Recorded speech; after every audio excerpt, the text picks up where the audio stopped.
wabarakatuh. Waalaikumsalam. Bismillahirrahmanirrahim. Ya, jadi ralat sedikit Pak, bukan dekan Pak, wakil dekan Pak. Nanti saya diomelin sama dekan. Ya, tapi sempat menjadi dekan setelah dekannya disahkan. Iya. Dekan sebentar. Dekan sebentar, baik. Ya, Bapak Ibu sekalian, saya berterima kasih diundang dan kesempatan yang sangat baik ini, silaturahmi yang baik ini kita untuk berdiskusi memasarkan perguruan tinggi. Mungkin nanti lebih banyak ceritanya kali Pak ya, Bu ya, dengan dibandingkan slide-slide ini. Tapi mungkin slide-slide ini hanya menuntun diskusi kita. Pertama begini, ya, tadi Pak Hanif sudah menyampaikan bahwa contohnya ada Coca-Cola dan seterusnya. Ya.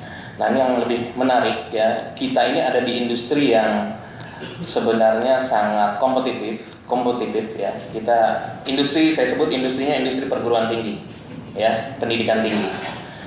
Pertama kita lihat kurang lebih ada 100-an PTN se-Indonesia ya. Terus 3.000-an PTS ya. Angka tepatnya sekitar 3.078 sekian ya. Ada 207-an perguruan tinggi agama Islam, dan saat ini kurang lebih ada 5 jutaan mahasiswa se-Indonesia ya. Dan kecenderungannya meningkat dari waktu ke waktu. Jadi Bapak Ibu sekalian, kita ada di dalam sini ya.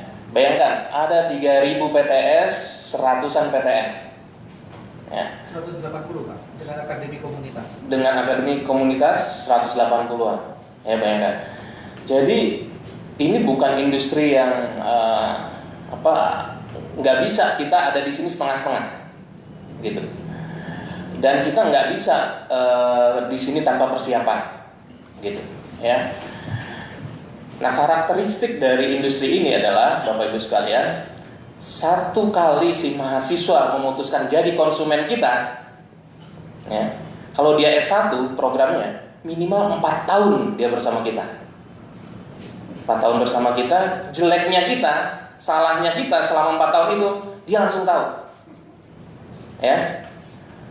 Selama 4 tahun itu dia lihat WC kita kotor, dia akan melihat 4 tahun itu 4 kali 365 hari ya. Sekali kita datang ngajar nggak siap, dia bisa tahu. Lihat ya, beda tadi dengan Coca-Cola ya, silakan sholat asar ya. Beda dengan Coca-Cola, kita nggak tahu tuh mungkin dibuatnya seperti apa di pabriknya, yang kita lihat outputnya, kemasannya. Nah, sementara dalam proses produksi di perguruan tinggi, si mahasiswa ikut terlibat di dalamnya. Ini industri kita Pak ya. Jadi saya mengalami gimana WC itu Pak, tisu nggak ada itu langsung rame di media sosial ya. FEUI udah nggak punya duit ya, tisu aja nggak punya ya, gitu ya. Padahal itu emang kebetulan lagi nggak ada gitu ya. Oke, baik, kita lihat dulu sebentar ya. Nah, jumlah penduduk Indonesia Pak, kalau kita lihat yang usianya itu kuliah, harusnya ada di sekitar sini, ke atas ya, sekitar 19 tahunan, 17 tahun mahasiswa tuh ya, calon mahasiswa. Nah ini, jadi jumlahnya sangat banyak sebenarnya potensinya ya. Sementara yang ada sekarang baru 5 jutaan ya. Wong yang usianya 15 sampai 19 tahun aja ya, itu sekitar hampir 10 atau 12 juta ya, ditambah yang lain sebenarnya.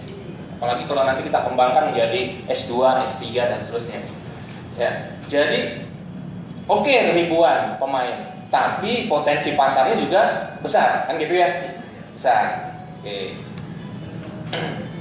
Nah sekarang kita refresh Pak pengertian pemasaran. Saya yakin Bapak Ibu sekalian sering membaca, sering berdiskusi tentang marketing ya. Ini kalau nanti slide-nya mau diminta saya kasih Pak ya. Monggo Pak, silakan ya.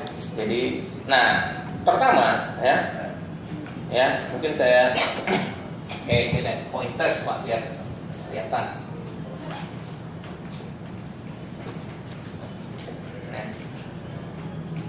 Pemasaran itu tugasnya menciptakan nilai, mengkomunikasikan, menyampaikan nilai, membangun hubungan dengan customer, menguntungkan organisasi kita, ulu kita, menguntungkan pemangku kepentingan. ya, nggak cuma pengurus UNU. Nah, coba kita lihat value. Sebenarnya value apa sih yang mau kita tawarkan ke mahasiswa? Ya kan? Value apa yang dicari oleh calon pelanggan kita? Pelanggan kita sebenarnya ada dua, Pak, Bu. Ya, nggak cuma mahasiswa, Bapak Ibu sekalian. Siapa kira-kira, Pak, Bu? Orang tua, Pak, betul. Ya, ingat loh, yang kita bidik ini anak-anak yang baru lulus SMA. Yang dia akan bertanya ke orang tuanya, atau bahkan orang tuanya yang justru mengarahkan kamu masuk sini, masuk sana, ya. Jadi pelanggan kita ada dua, ya, orang tua dan mahasiswa. Terus apa sih yang dicari oleh mereka dari perguruan tinggi? Oke, kita lihat, ya. Mungkin saya lihat dulu secara nih, orang tua umumnya yang dicari apa? Apa yang dicari dan pertimbangan oleh orang tua pada saat mencari perguruan tinggi untuk anaknya? Ini saya sebut hipotetikal karena ini bukan berdasar penelitian saya gitu, tetapi dari beberapa penelitian saya coba rangkum saja. Misalnya, pertama cita-cita orang tua. Kadang-kadang anak kamu harus masuk kedokteran karena orang tuanya yang mau, gitu ya. Kamu harus jadi masuk fakultas A, B, C karena orang tuanya. Cita-cita anak, kadang-kadang orang tua menyesuaikan dengan anaknya. Kamu mau jadi apa, nak? Gitu ya. Bakat dan kemampuan anak, biaya, ya, uang pangkal dan seterusnya. Kesempatan kerja setelah lulus, kualitas perguruan tinggi, fasilitas sarana dan sarana, ya, lokasi, jarak, ya, akses ke perguruan tinggi dan seterusnya. Ini yang umumnya orang tua lihat. Termasuk tadi ada beberapa yang sudah disebutkan oleh Mas Ipang, ya, terus Mas Nizar, ya, Pak Rizal, alumninya dilihat, ya, alumninya dilihat. Oh, itu alumninya. Oke. Sedangkan si anak nggak sama loh. Pertama, anak sekarang, Pak, Bu, ya, itu lebih kepada dia memilih perguruan tinggi A, B, C, D itu karena cita-cita dan keinginannya biasanya. Sudah orang tua tuh udah susah info di sini. Jarak, lokasi, dan ini nomor 3. Pilihan teman-temannya. Iya. Ikut-ikutan. Oh, teman-temanku masuk UNU, ya saya juga UNU lah, gitu ya. Testimoni dan review dari media sosial, tadi sudah disinggung media sosial, ya. Oke, kualitas, anak-anak sekarang mungkin nggak terlalu, Pak, anak sekarang ya. Kualitas akreditasi ya, gitu. Fasilitas sarana dan sarana ini nih lebih nih. Biaya biarin aja orang tua yang mikirin, gitu ya. Mau biayaan terserah, gitu ya. Iya.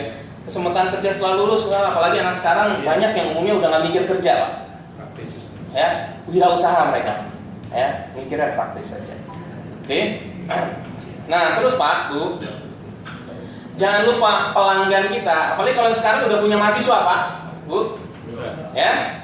Berarti kan ada yang existing kan, yang sekarang dan potensial. Nah, si existing mahasiswa ini itu juga sebenarnya kan bisa jadi pemasar kita kan, ya. Oke, nah di antara pelanggan itu, Pak, Bu, ada yang jadi initiator, influencer, decider, buyer, user. Udah jelas kalau mahasiswa itu usernya, dia bakal mengkonsumsi jasa yang kita kasih, jasa pendidikan. Mungkin yang memutuskan adalah orang tuanya, mungkin yang membayarin orang tuanya, ya. Mungkin yang menginisiat masuk UNU aja atau menginfluence, ya, itu teman-temannya, ya. Nah, jadi kita juga harus bisa melihat, ya, siapa sebagai apa. Nah, potensial dan existing. Kalau potensial berarti belum, ya. Nah, juga jangan lupa Bapak Ibu sekalian, mahasiswa yang existing di kita itu juga kan alumni dari SMA-nya kan? Itu jangan lupa. Artinya dia juga punya pasukan, ya, teman alumni yang mungkin jumlahnya ratusan. Itu juga kita bisa manfaatkan. Oke, ya. Baik, kita masuk sekarang gini. Siapa yang mau kita bidik? Ini juga harus jelas Bapak Ibu sekalian.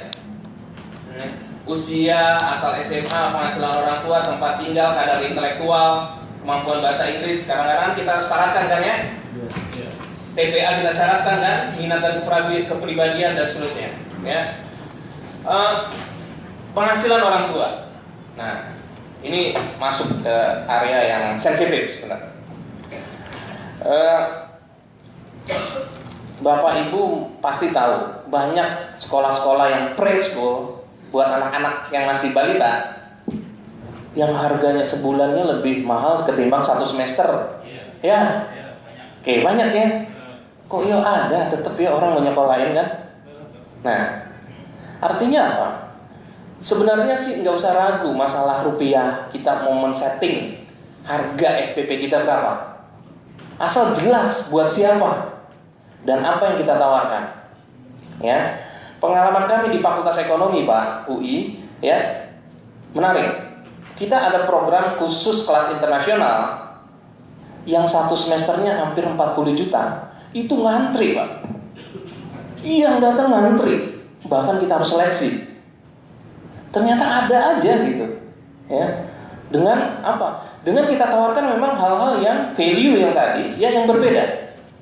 Sama. Program S3 kita pun ya di Fakultas Ekonomi UI itu ada program eksekutif yang per semesternya persis 40 juta. Ngantri juga Pak. Padahal yang regulernya 20 juta satu semester. Ya, tapi yang 40 juta lebih ngantri. Oke. Jadi kalau masalah nanti ya memberi harga ya itu tergantung. Ya tergantung kita menawarkan apa buat siapa. Dan tentu saja dengan kriteria yang berbeda. Jadi nggak mesti murah. Karena kadang-kadang murah suka mirip-mirip dengan murahan. Iya, malah orang nggak jadi datang karena berpikir, sekolah kok murah banget gitu. Jangan-jangan keluarnya bukan jadi sarjana misal, ya. Tuh. Nah, nanti udah segmenting targeting, kita juga harus pikirkan positioning dan branding. Tadi sudah saya lihat sudah banyak dibahas ya oleh pembahas sebelumnya, ya. Keunikan apa? Saya pikir saya setuju ya. Keunikan kita NU-nya ini sudah melekat. Bahwa ada hal positif banyak tentu saja. Mungkin juga ada yang melihat hal-hal negatif di brand NU ini. Itu biasa. Ya, di setiap brand selalu begini. Nah sekarang tinggal kita kapitalisasi yang positifnya, kita komunikasikan. Ya, sementara yang negatifnya makin lama makin nggak kelihatan. Baik. Nih masih ingat ini Pak, Bu, Obama jadi bintang iklannya sebelah BSI tahu Pak ya? Bina Sarana Informatika ya. Kuliah BSI aja. Ini di taksi ada, iklannya ada. Saya tadi kalau waktunya panjang saya setelin iklannya dan semuanya. Ini yang kanan BSI dari Obama jadi Pak Jokowi yang mirip Jokowi. Ya, yang mirip Jokowi waktu Pak Jokowi jadi gubernur. Ya, keluar iklannya.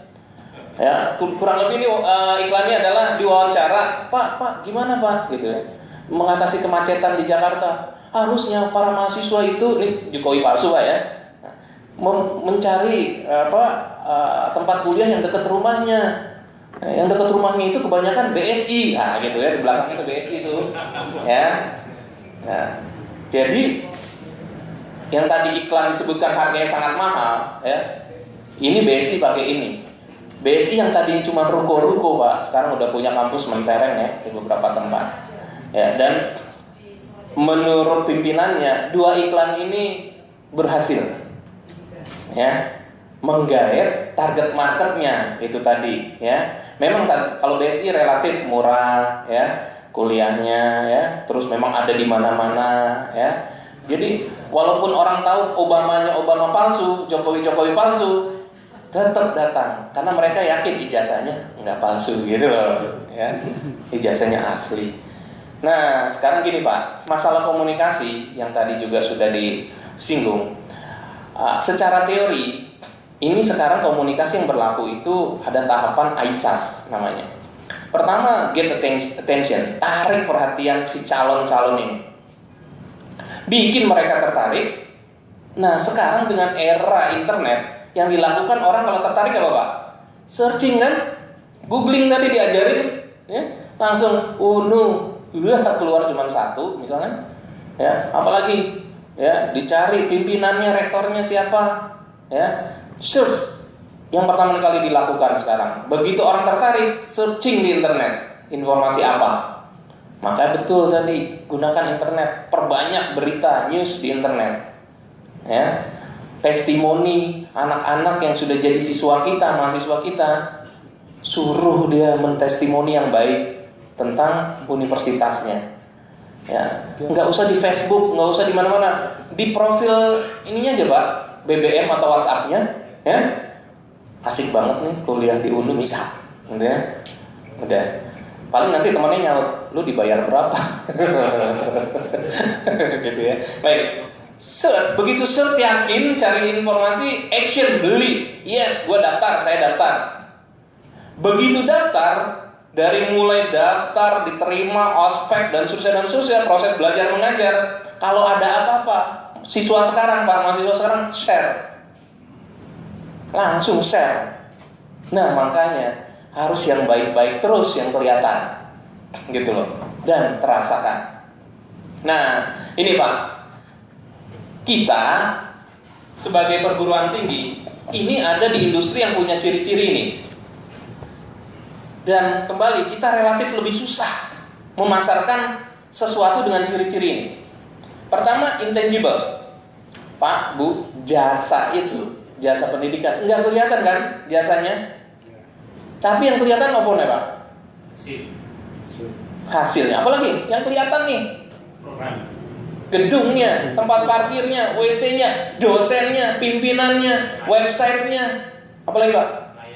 Layanannya. Orang-orangnya, seragamnya. Nah, jadi kalau si servis sendiri nggak bisa dilihat, nggak bisa dirasain, ya, jasa pendidikan itu nggak bisa dilihat, ya. Jadi samalah kayak kita pertama kali datang ke dokter gitu ya, jasa dokternya belum bisa dilihat sebelum kita ketemu dokternya, tapi ruang tunggunya udah kita lihat, susternya udah kelihatan, alat-alatnya yang di luar kelihatan, itu kita sudah bisa menilai, ya. Nah, maka hal-hal yang kelihatan dari website sampai kartu nama, company profile, brosur, logo, itu harus sangat representatif. Beda dengan barang, sekali lagi. Barang kadang kita nggak peduli logonya, selama barangnya oke, harganya cocok, yakin asli, kita beli. Mau yang jual pakai kaos oblong, keringetan, kita beli. Tapi kalau ada yang datang ke kita Pak, Bu, nawarin asuransi, jasa asuransi ya, terus bajunya lecek, company profile-nya kelipet-lipet, pasti kita nggak jadi. Padahal nggak ada urusannya antara tampilan orang sama jasanya. Tapi iya kok kayak gitu ya. Nah, sama pendidikan karena jasa, maka yang kelihatan itu tadi orang-orang, tempat parkir, ya, gedungnya, mejanya, komputernya, ya, dan seterusnya. Baik, yang kedua, inseparable, nggak bisa dipisahkan sama provider ya. Provider siapa Pak? Dari pimpinan, dosen, staff, janitor, itu provider jasa pendidikannya. Nggak bisa dipisahin. Artinya apa? Kalau dosennya nggak mutu, langsung mahasiswa ngeliat. Kalau stafnya nggak ramah, langsung mahasiswa ngerasain, ya. Nggak bisa dipisahin. Makanya tugas kita nanti kalau Bapak Ibu sekalian sebagai pimpinan, bikin dosen, semua staf dan seterusnya ceria gitu loh. Gajinya di atas UMR 10 kali gitu kan. Nggak apa-apa. Hanif siap ini. Melobi Pak Menteri ya, siap. Iya, ya. Jadi nggak bisa dipisahkan antara si jasa sama provider ya. Makanya proses mencari SDM terbaik di jasa menjadi lebih penting lagi ketimbang di barang gitu. Karena tadi mahasiswanya ikut ngeliatin, ikut ngerasain, ya. Nah, yang nggak bisa dipisahkan lagi ya, proses produksi dan konsumsinya bareng Pak. Nih kalau kita sekarang kan mengkonsumsi aqua mungkin diproduksinya seminggu lalu, nasi ini kita makan mungkin tadi diproduksinya pagi, ya. Laptop mungkin tahun lalu baru kita konsumsi sekarang. Sekarang saya sedang memberikan jasa, katakanlah jasa ceramah. Misal Bapak Ibu sedang mengkonsumsi. Saat kita mencet nomor seluler, ya, kita sedang mengkonsumsi jasa telekomunikasi. Si operator memproduksi. Kita datang ke bank, kita mengkonsumsi, dia memproduksi. Lihat ya, bareng ya. Artinya apa? Si konsumen juga ikut menentukan kualitas jasa Pak. Contoh, sekarang kan Bapak Ibu sebagai konsumen saya ya. Lah, Kalau Bapak Ibu sekarang tidur kabeh, bubar Pak. Ya, sama. Kalau mahasiswanya nggak taat peraturan, mahasiswanya masuk seenaknya dewe gitu, seenak udel, mahasiswanya urusan administrasi nggak dipenuhi, ya susah kita juga. Artinya apa? Dalam jasa kita harus mampu membuat konsumen, dalam konteks ini mahasiswa dan orang tua, willing untuk ikutan. Ayo sama-sama membangun kualitas yang baik, gitu, ya. Terus ya perishable, jasa itu nggak bisa disimpan. Maka jumlah dosen, ya, jumlah kelas, ya itu harus sesuai dengan mahasiswanya. Dan heterogen. Heterogen itu gini, pagi kita ngajar Pak, Bu, siang, sore, malam, kualitasnya bakal berfluktuasi ya, beda. Awal bulan, tengah bulan juga beda biasanya kita ya. Senyumnya itu beda. Nah, jadi, ini konsistensi ini yang harus dijaga oleh UNUD. Ya, untuk mampu si dosen, staf semua terus memberikan yang terbaik. Nah, tantangannya ini Pak, nggak mudah. Ya, di kita karena tadi mahasiswa bersama-sama kita, kalau 4 tahun 4 kali 365 hari.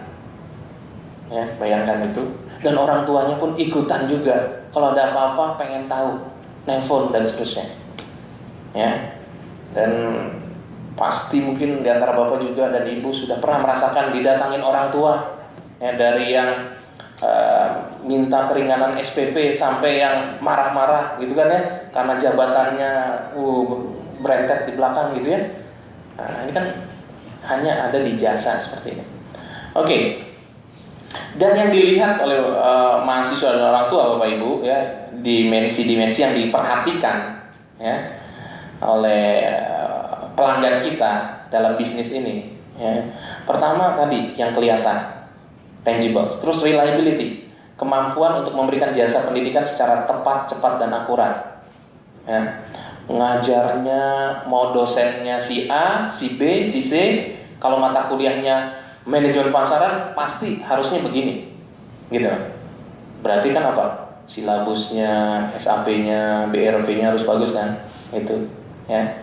Responsiveness, kalau ada apa-apa cepat, 24 jam Pak, benar. Bisnis jasa pendidikan itu 24 jam. Jadi bukan lagi office hour.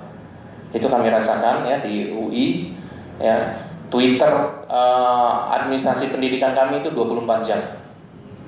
Saut-sautan dengan mahasiswa kalau ada pertanyaan dan seterusnya. Ya. Masalah jadwal, masalah dosen, masalah apapun itu dijawabnya 24 jam oleh tim administrasi pendidikan kami. Itu ya, termasuk masalah-masalah yang tadi Pak, WC, keran, kayak gitu ya. Assurance ya, harus kompetens, sopan, kredibel, dan aman. Empati ya, mahasiswa ya, seenak-enaknya mahasiswa Pak merasakan kuliah di kampus kita, mereka nggak mau lama-lama ya kan ya. Enak kuliah di sini, aku 5 tahun aja deh, nggak ada kayaknya. Ya, enak kuliah di sini harus 6 tahun lah, gitu nggak ada ya. Ya, oke. Jadi membuat mereka nyaman, ya, tetapi mereka keluar pun, ya, menjadi lulusan terbaik. Itu. Dan prosesnya di dalam interaksi antara mereka, antara mereka dengan dosen, dengan pimpinan, ini harus dijaga selama minimal tadi. Kalau mereka 4 tahun, 4 tahun Pak. Ya.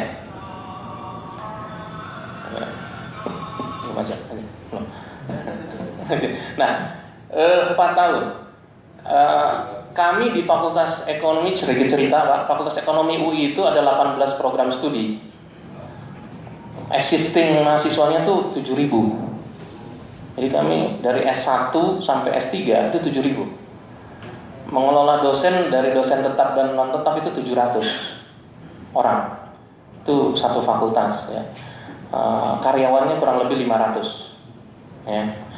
Jadi banyak kekurangannya Pak. Cemoohannya juga banyak ya. Ya banyak ya, tapi kita berproses ya. Mungkin kelebihan kami sedikit dibandingkan universitas lain adalah kami nggak susah nyari mahasiswa, itu aja. Ya, kami menyeleksi kan, menyeleksi dari yang terbaik gitu, itu aja. Iya. Kalau sisanya prosesnya kekurangannya saya yakin sama saja. Ya, ada kekurangan dan kelebihan yang manusiawi gitu ya. Tidur didatengin orang. Tidur didatengin orang ya, jadi menyeleksi gitu ya, itu kelebihannya. Baik, di perguruan tinggi Pak ada 3 aktivitas pemasaran, jadi nggak cuma satu. Ya, pertama dari perguruan tingginya sebagai institusi ke mahasiswa dan orang tua ya, tadi ya calon mahasiswa juga ya, itu yang dilakukan external marketing. Tadi komunikasi yang segala macam itu ya, media mencari mahasiswa itu eksternal marketing ya. Sementara kan tadi kita di perguruan tinggi harus membuat ya staf kita dari dosennya, kalau kita jadi pimpinan, dosen dan staf ya, itu mau dan mampu memberikan pelayanan terbaik sesuai dengan yang kita sampaikan ke mahasiswa dan orang tua. Nah, itu yang disebut internal marketing. Ya, internal marketing itu mau dan mampu. Jadi kalau tadi ada ya katanya pakai pekerti Pak ya, sudah ya. Itu kan dalam rangka membuat mampu ya. Nah, apa pekerti ya. Metodologi penelitian supaya mampu kan? Betul. Dan nggak cuma dosen, si karyawan juga. Gitu ya. Mampu. Nah, masalahnya kadang-kadang kalau pun sudah mampu, mereka nggak mau. Nongol Pak, kira-kira? Malas mengaplikasikan. Karena apa? Nggak ada rewardnya. Ya. Antara saya yang mengaplikasikan sama yang enggak ada bedanya. Ya, terus sama yang enggak nih, yang malas-malas buat ikutan mampu itu, gue ngapain ikut pelatihan itu? Wong saya nggak ikut juga sama yang ikut. Gajinya, apanya. Nah, kalau udah kayak gitu sama aja Pak. Capek kita membuat orang mampu, tapi tidak bisa membuat orang mau. Ya. Jadi memang ada konsekuensi membuat orang mau itu. Betul, tidak hanya masalah fulus sehingga semua jadi mulus gitu ya. Enggak. Karena apa? Karir yang jelas ya. Aturan yang jelas ya. Itu juga membuat orang mau ya. Oke. Nah, kalau sudah internal marketing tadi, maka nanti terjadilah interaktif marketing antara dosen, staf ke mahasiswa dan orang tua. Nah, ini Pak yang selama 4 tahun ini terjadi. Dan internal marketing kita 4 tahun juga kalau satu batch itu harus selalu mampu membuat ya. Dan namanya ini kan orang nih Pak ya. Orang Pak, uang Pak. Sama kayak kita, maunya banyak. Persoalannya banyak Pak. Ya. Wah, Bapak Ibu mungkin sudahlah sama lah ngerasainnya. Yang tiba-tiba ada, saya pernah ngalamin Pak, tiba-tiba ada wanita muda datang nangis-nangis. Siapa? Enggak taunya istri mudanya. Iya. Istri muda. Untung istri muda Pak. Rada enak Pak nasehatin. Istri tua keluar aja. Canda. Tapi ya itu ngalamin kita. Yang datang istri mudanya, ada yang satu kasus istri tuanya datang, ternyata gajinya masalah SDM tahu ya. Kita enggak cuma masalah yang ada SOP-nya ya, kadang-kadang yang di luar perkiraan. Ya, oke. Mengenai internet tadi, ini pengguna internet user itu di Indonesia diprediksi tahun 2015 sampai 139 juta orang. Ya kan sekarang handphone yang paling murah pun sudah bisa berinternet ya, Facebook paling enggak. Ya, dan Bapak Ibu kan kalau di daerah-daerah pelosok udah bukan hanya panci yang dikreditin, handphone ya. Kredit handphone buat anak-anak itu. Dahsyat Indonesia kan? Ya. Nah, jadi memang terkait tadi paparan dari bapak-bapak sebelumnya, media sosial internet itu penting, ya, penting sekali. Ya. Nah, apa sih yang bisa kita lakukan? Ya. Ada 7 hal yang bisa kita lakukan untuk selalu bisa lebih unggul ketimbang yang lain. Ya. Kualitas dari proses pendidikan kita, produknya. Harga, sekali lagi harga bukan hanya murah, sepadan dengan kualitas itu. Jadi kalau kita mau kasih kualitas bagus, harga berpuluh lipat, ada yang beli kok. Ya, asal jelas siapanya mau kita bidik. Begitu siapanya jelas, nanti medianya jelas, pesannya harus jelas, ya, produk, harga yang sesuai, ya, karena kita sendiri pun betapa sering, ya, membeli sesuatu justru yang kita ambil yang mahal kan, bukan yang murahnya. Beli handphone, beli laptop, ada di sebelah yang lebih murah, kita ambil yang mahal kok, ya, tuh berarti emang nggak selalu murah itu yang dicari. Lokasi penting, promosi tadi sudah banyak dibahas. Physical evidence, hal-hal yang kelihatan dari yang di internet sampai yang di ruangan. Proses, ya, mudah apa enggak, jelimet apa enggak, mau ngurus KRS, mau ngurus apa-apa. Sekarang udah serba online, ya, serba online, ya, semuanya bisa 24 jam juga, ya, dan people-nya, orang-orangnya, Bapak Ibu sekalian. Ini sangat penting, harus kita perhatikan, ya. Saya pikir ya, ini nomor kontak saya dan email, ya. Ini slide-nya bisa saja langsung kalau ada yang punya alamat email ke saya, nanti saya kirim karena bisa saya share kalau ada yang punya colokan, monggo. Ya, terima kasih, mudah-mudahan. Oh, di Zoom ya?